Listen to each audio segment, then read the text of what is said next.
Reiniciando a nossa transmissão aqui da live de domingo, houve uma queda de energia. Eu estou reiniciando o nosso estudo então da vida espiritual com a mesa do Senhor, o título: Ó Deus, se propício a mim, se propício a mim. Então vamos dar continuidade ao que o preletor estava falando e vamos ver se a energia ajuda. Vamos continuar então. Injustos e adúlteros, e não ainda como este publicano. Jejum 2 semanas, 2 dízimos, de quanto ganha. Aqui o nosso Senhor está mostrando um homem religioso. O que é religião?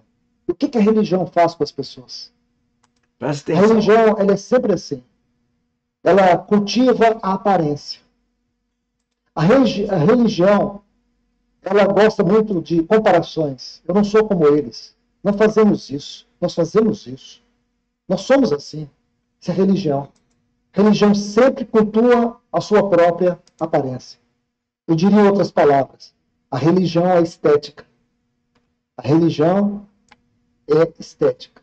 Ela se preocupa muito com a estética, com a aparência, aquilo que as pessoas vão ver, e não com aquilo que Deus vê.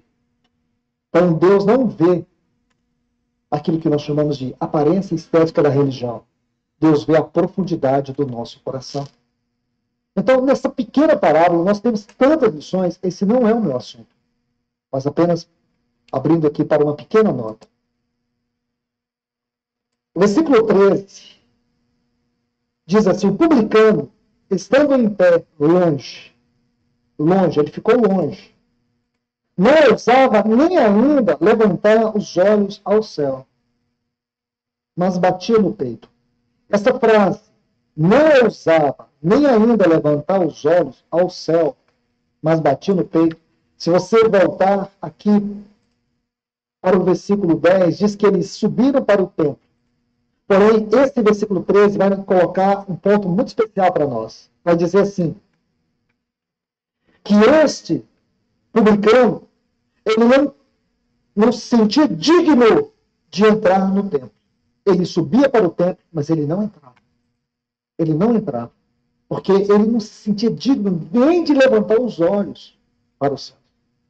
Muito menos ele entrar. Ele era um publicano.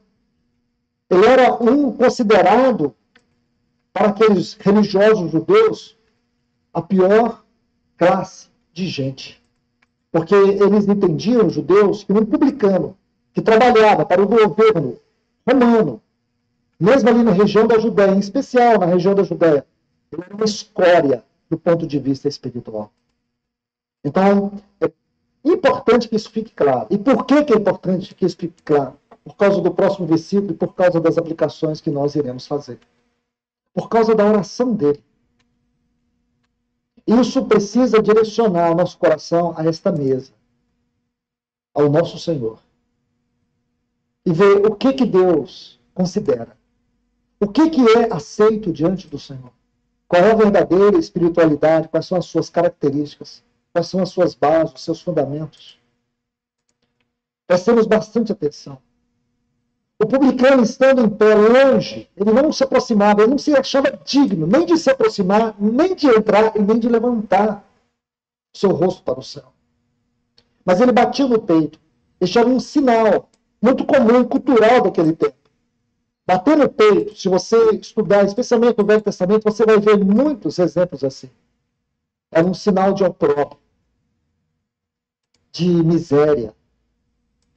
É se sentir um verdadeiro desgraçado.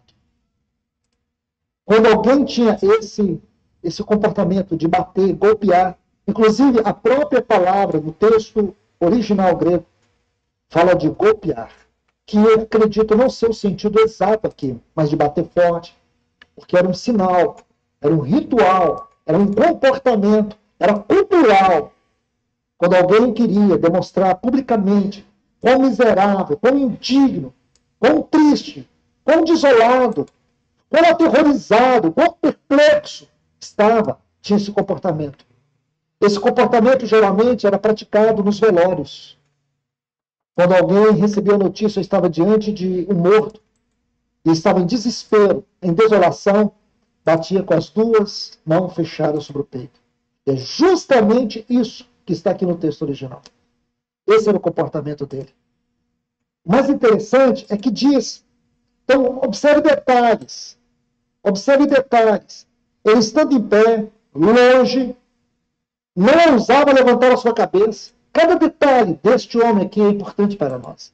Ele se esmurrava em uma profunda desolação, em um profundo estado de humilhação, de quebrantamento, de opróbrio, de saber que ele não era digno nem de entrar naquele templo e oferecer um culto, um sacrifício para Deus. Porque ele era um publicano. Então, tendo isso em mente, observe a oração dele.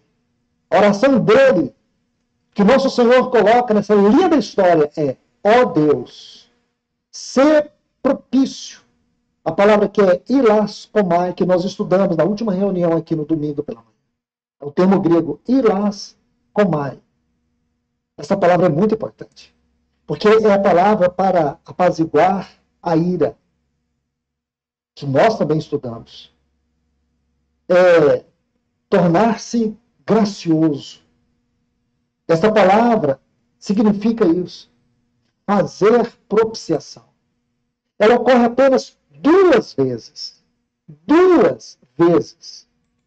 no texto grego do Novo Testamento. É claro que muitos irmãos podem estar pensando: não, irmão, você está enganado.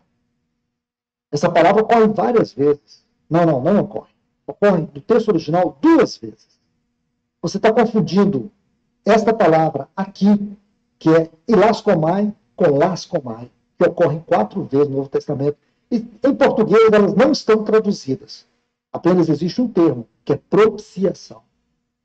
Certo? É muito importante isso, porque fará toda a diferença na sua compreensão, no seu estudo e na sua aplicação dessa riquíssima palavra. As duas, ilaskomai e laskomai, são duas palavras parecidas. Esta aqui nós vamos estudar, vamos nos deter um pouco sobre ela. E vamos ver a sua segunda ocorrência na Epístola aos Hebreus e entender o seu significado. Está intimamente ligado com esta palavra. Então ele diz: ó Deus, ser propício a mim, pecador. Digo-vos que este desceu justificado para a sua casa, e não aquele. Porque todo que exalta será humilhado. O sentido aqui é envergonhado. Não é humilhado no sentido de quebrantado, mas envergonhado. Aí ele diz: mas o que se humilha será exaltado. O exaltado aqui é outro termo que precisa ser traduzido. Porque no texto original aqui é upso, H-U-P-S-O-O, upso. O sentido aqui não é exaltado em termos de glórias humanas, de reconhecimento humano, de forma alguma, irmãos. Você vai encontrar a tradução desse texto em Atos, capítulo 2, o versículo 33, que está assim: exaltado, pois, a destra de Deus. É isso. Aqui nós conseguimos tocar o texto original. Nosso Senhor está dizendo aqui, não é que não será, a gente usa muito isso, né? Irmãos, o que se humilha será exaltado. Bom, pode usar, mas nunca cita o texto. Usar como chavão de retórica, você pode usar. Agora, não cita o texto, porque se você citar o texto, está cometendo heresia. Porque o nosso Senhor não está falando isso. Ele é contra a comparação. Essa parábola é contra a comparação, é contra pessoas que se comparam com pessoas que se acham mais justas do que as outras. Nossa, senhor, eu acho que esse termo que é o religioso, né, que se compara com os outros, todos nós podemos fazer um pouco dessa avaliação. Porque eu vejo toda hora as pessoas se comparando com os outros. E aí, em vez de se comparar com Cristo, aí sim, aí nós seríamos cristocêntricos. Mas por que a gente não se compara com Cristo? Porque sabe que Cristo é infinitamente superior.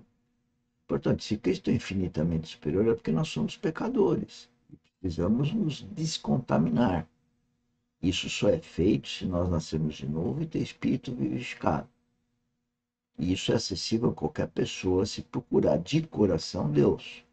Eu garanto que encontre, porque em nome de Jesus Cristo que eu estou falando, e se eu errar, o Espírito Santo vai me puxar a orelha, como eu falo, Eu vou ficar muito acabrunhado, triste, porque cometi um erro, mas é exatamente do erro dos erros e acertos que a gente vai se desenvolver.